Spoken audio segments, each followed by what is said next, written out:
Magandang oras mga ka-art lovers. Sa ating episode na ito ay tungkol sa Senate hearing ni Kibuloy kung saan binanggit niya na yung boses niya daw na na-record na nagbanta kay Stephanie Ibarra.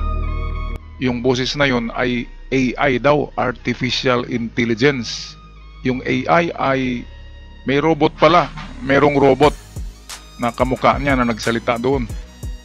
At yung minsan yung robot pala pumapasok yun sa mga kwarto at marunong magbukas ng pintuan.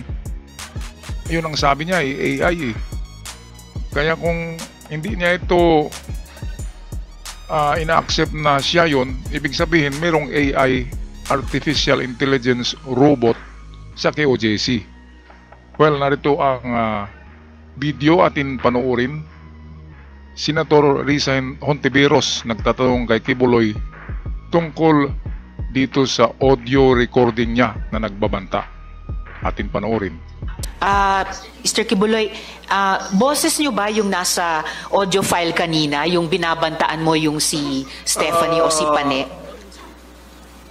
Kailangan po i-authenticate kasi ngayon malakas ang AI. Pero boses niyo ba yon yung nagbabanta kay Pane? Ang makagamit sa inyo ang anak lang. Wala lain, mo na ikabubuto niya. Ikaw, Pani, may number 1 niya. Pag nilapas ni mo, imo gilapastangan ang balaod. At yun kang ulay ko kaluoy. Pabayaron ko sila tanan. Kay naiutang sila sa ministry nako, naiutang sila sa kingdom. Mubayad to sila madali, madugay. It will take 5 years, it will take 10 years. Ano sa tingin nyo mga ka-art lover, mga kababayan? Yun ba ay robot yung nagsalita? Kasi marunong magbigkas ng palayaw, di ba? Yung Stephanie ay Pani. Marunong ba ang AI magbanggit ng mga palayaw? At may accent pa, di ba? Kuhang-kuha talaga ang boses ni Kibuloy. Kasi yung ginawa nila noon kay BBM, yung pulburon video, ay AI yun eh. Artificial Intelligence yung kinuha ang boses ni BBM, merong aktor na gumaganap na kamukha at inedit kunti. Pero mamalayan pa rin yan. Makikita yan ng mga expert sa editing ng AI software. Kaya dito sa boses ni Kibuloy, kung hindi niya ang kinin ito, ay lalong lalabas siya na sinungaling. Kasi siya talaga ito. Galit na galit nga eh, merong bang robot na magagalit? 'Di ba? So yan pa lamang kahit sinong expert sa audio recording ay malalaman talaga na boses siya ni Kibuloy at siya yan. Okay, so patuloy tayo. AI pala ha? It does not matter. Basta nakatutok sa ilang angel of death. When the opportunity presents itself, patay sila. Kila nakapastoral na naigo nga tapad sa kuha. Iya pa ninyo. Dili na matalikod ang ministry. Kadi mo mga matay. Una-hunahan ninyo na ba? Pakalaluman ninyo ang panguna-hunahan ninyo sa ministry nako. May pamilya mo. Ikaw pa ni, may inahan ka din, may suul ka. Katuwing suul ni mo. Pati lang imo suul sa gawas. Kung doon natanam, wala ibili na. Grabe, yung kapatid daw tsaka mga magulang di pa ni hot doon daw eh. Kaya hindi talaga nakahiwalay si si Stephanie. Isabi nga nitong Ukrainian ay lumundag na yan si Stephanie sa bintana, lumayas, dala yung malita niya. Nakita ng mga tauhan ni Kibuloy na mga tapat, hinuli, binalik si Stephanie. Kasi sabi ni Arlene Stone ay bakit naman magdala-dala pa ng malita na ang lalaki? Kaya nahirapan tuloy sa pagtakbo. Ayan, ngayon ay maganda na ang buhay ni Stephanie kasi palalabyan ni Kibuloy, palangga. Kaya eksaktong sustento, merong magandang bahay, merong sasakyan. So okay na ang buhay ni Stephanie. Kaya hindi na si Stephanie magtangkang lumayas. Bakit lalayas pa siya eh? Heaven on earth eh. Ang langit ay nasa lupa. Lahat ay pwedeng ibigay ni Kibuloy. Ito lang kasi si Yulia, itong Ukrainian na narito sa video, ay hindi pumayag sa gusto ni Kibuloy. Pero naano pa rin siya, napatungan pa rin siya gabi-gabi. Pero ayaw niya talaga yung parang gawing siyang spiritual wives. Kasi may utak to eh. Galing yan ng Ukraine eh. Merong utak yan. Advance ang thinking ng mga European kaysa atin. Kaya alam niya na inaano sila diyan, niluloko. Kaya lumayas itong Ukraine yan. Nakabalik na ng Ukraine. Kaya ngayon, hindi na siya matatakot na hahanapin pa siya ng mga angel of death. Kasi nasa Ukraine na eh. Okay, so patuloy tayo sa iba pang highlights sa Senate hearing. Kasi yung Senate hearing na yun na daw yung panghuli. Wala nang ibang mapanood natin na kibuloy. Yun na yung huli. Kasi pag nasa Supreme Court na, hindi na yata ipapalabas ang video. Kaya dito na lang tayo kumukuha ng mga video na gawa natin ng reaksyon sa nakaraang Senate hearing ni Kibuloy. Okay, balik tayo sa video. Pinanakalalo ang commitment nato diri. Okay, Stephanie. It appears na parang boses ko. Pero Alright. hindi ko po ma-authenticate kasi ngayong panahon na to, malakas ang AI. At Kaya- sino po si Stephanie Ibarra? Sino po si Pane? Isa po sa mga manggagawa. Manggagawa. Manggagawa. Ano po yung relation? Grabe, sobrang sinungaling si Kibuloy, no? Klarong-klaro na kabit niya si Stephanie. Spiritual wife niya, paborito, pinaka-paborito. Tanging si Stephanie lang daw ang makalabas-pasok sa kwarto ni Kibuloy. Sa lahat ng pastoral, sabi ni Yulia, yung Ukrainian. Kasi maamo mabait si Stephanie kay Kibuloy. Alangan naman, di ba? May mansyon ka, bigyan ka ng mansyon, hindi ka babait. At sakto ang allowance mo, di ba? Anin mo ang pugi, anin mo ang batang lalaki. Kung walang pera, si Stephanie, practical lang yan eh. Kaya yan, nanatili siya sa KOJC dahil maganda ang buhay. Okay, kaya dito makikitang sinungaling si Kibuloy. Sabi niya, manggagawa lang daw si Stephanie. Hindi yan manggagawa. Yan ang pinaka-paborito ni Kibuloy at hindi yan nagtatrabaho para swelduhan. Nandyan lang talaga yan kasi spiritual wives ni Kibuloy. Binibigyan niya ng sweldo. Hindi yan nagtatrabaho. Ang trabaho niya ay of course, palaging nasa tabi ni Kibuloy. Kahit saan yan pupunta ng mga bansa sa abroad, kasama palagi Stephanie. Ganda eh. Okay, balik tayo kay Risa Hontiveros. Relationship o relasyon nyo kay Pane o Stephanie Ibarra? Isa pong manggagawa. Isang manggagawa. Pero hindi ba totoo na kinupkup nyo siya, kinuha nyo sa inyong pag-aalaga nung siya ay 2 years old pa lamang? With this issue po kay Pane, I invoke my right din to remain silent. All right. So, pero sa pagkaalam po namin, inalagaan nyo siya nung bata pa lamang siya. So, parang naging tatay kayo ni Stephanie o Pane Ibarra. Tama po ba? I invoke my right to remain silent po sa issue na yan. Okay. Kasi sa audio file naman po, sa kabila nung sa pagkaalam ay kinupkup nyo siya nung 2 years old pa lamang, bata pa lang siya, na parang naging tatay kayo niya. Pero sa audio file, bakit parang asawa nyo kung ituring itong si Stephanie o Pane? I invoke my right to remain silent on that Alright. issue rin po. Ngayon po, kino-confirm nyo po ba na meron kayong isang hukbo o private army sa inyong disposal? At ano po iyang tinatawag na angels of death? Yan po ay kasinungalingan. Ayan. At kung yan ay akusasyon, Naku. hinihiling ko ang accuser na mag-file siya ng kaso laban sa akin. Bakit sabihin pa ni Kibuloy na kasinungalingan? Nandyan na nga, klarong-klaro sa audio recording niya na ipapahabol niya yung mga tumiwalag sa Angel of Death. At sabi niya ay papatayin ni. Kaya baka meron nga eh. Sabi nitong isang witness dito ay meron talagang tiniklo na isang membro ng KOJC ng mga Angel of Death na yan. Kaya totoo ang Angel of Death. Kasi siya mismo nagsabi sa audio recording, yun ang pagkakamali ni Kibuloy.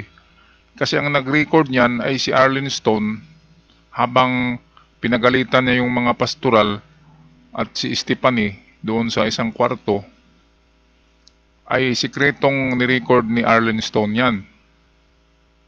Kaya napaka na ebidensya yan. Kahit saan ipatingin yan na eksperto sa audio recording, talagang boses yan ni Kibuloy. Klarong-klaro. Naroon pa nga yung iyak ni Stephanie, di ba? Umiiyak si Stephanie doon sa audio. Magagawa ba yan ng AI na may umiiyak pa? May sumisingot ng sipon. Ayan. Kaya diyan pa lamang nagsinungaling na si Kibuloy. Pagdating niyan sa korte, wala na to. Sigurado talaga to.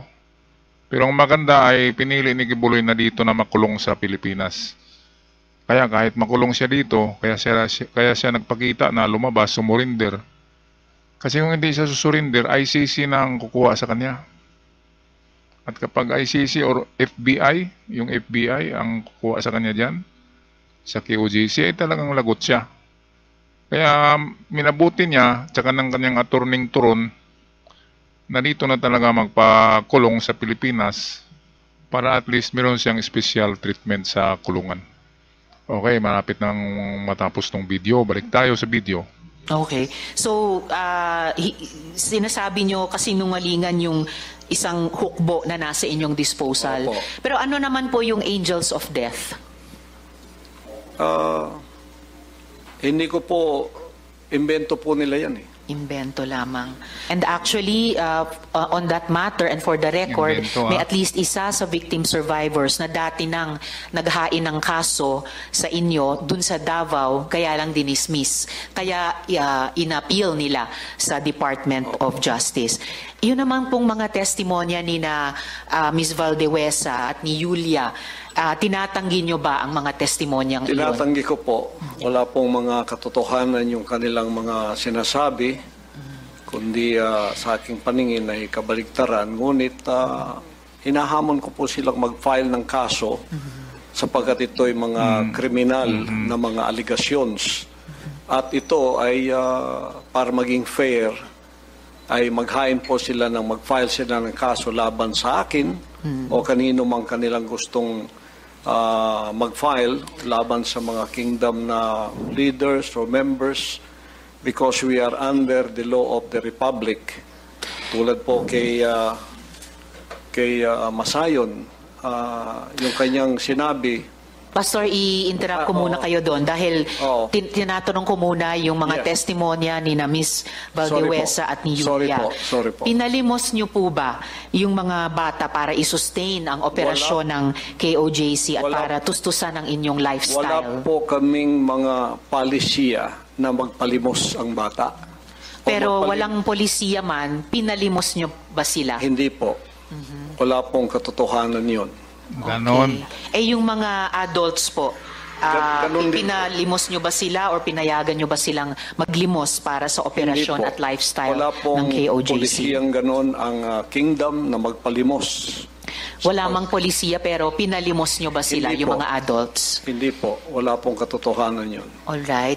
Pinayagan nyo ba yung pang-aabuso at pag-torture sa mga miyembro nyo? Hindi Halimbawa yung parusang dry fast? Hindi rin po polisiya ng kingdom Polisiya. ang batas ng pagparusa ng tao ay ipapasting para mamatay. Napansin ko po, lagi kayong nagre-refer sa polisiya, pero ang tinatanong ko po ay yung practice. Ito, believe talaga ako dito kay kay Hontiveros. Sabi nga ni Trillanes at ni Hunasan ay believe din sila kay Hontiveros kasi matapang pag sa mga lalaking senador eh. Lahat ng senador ay hindi makatingin kay Kibuloy kasi nakatanggap sila ng ng pabor kay Kibuloy kaya hindi nila yan matitira. Kaya si si Hontiveros lang talaga siguro ang hindi nakatanggap. Halos lahat nakatanggap eh. Kaya makikita nyo neutral ang mga senador eh. Neutral lahat. Pati yung si Wing Gatchalian nawala eh. Itong naiwan si Hontiveros na lang talaga. At kaya ito superhero tong si Hontiveros, si bilib ako.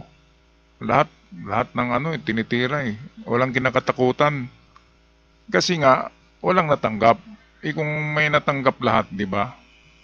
Siyempre mahihiya sila kay Kibuloy. Baka yung kanilang mga sasakyan galing yung kay Kibuloy. Kaya, yan, nagsialisan yung mga ibang senador dyan. Si Ontiveros na lang naiwan dyan. Nakita naman natin yung si Calvo, yung si Bigote, tsaka iba pa dyan ay pro Kibuloy talaga yan. Walang iwanan yan. Walang iwanan. Kasi kung wala si Kibuloy, hindi sila makakarating dyan sa Senado. Okay, so tapusin na natin ang video. So, pinaabuso nyo ba, pinatotorture nyo ba yung mga miyembro nyo? Pinapa-dry fast nyo ba sila? Yung fasting ay voluntary kung tatanggapin mo. Hindi po ipinipilit. Alright. Kayo ba yung nakaisip nung modus na piliting magpakasal yung mga miyembro nyo na hindi naman magkarelasyon para manatili sila sa ibang bansa? Sino pong nakaisip nun, nung modus na yon? Because this is under the Sino pa? investigation already, I invoke my right to remain silent on this issue. Grabe. Alright. Okay. Quickly lang po kay Ate Gingging, yung dry fast po ba, voluntary ba ito? No, for sure. No. Alright. Salamat It po. was an instruction. Okay, so yan. Ayan, sabi ng babae ay yung fasting ay utos talaga, instruction.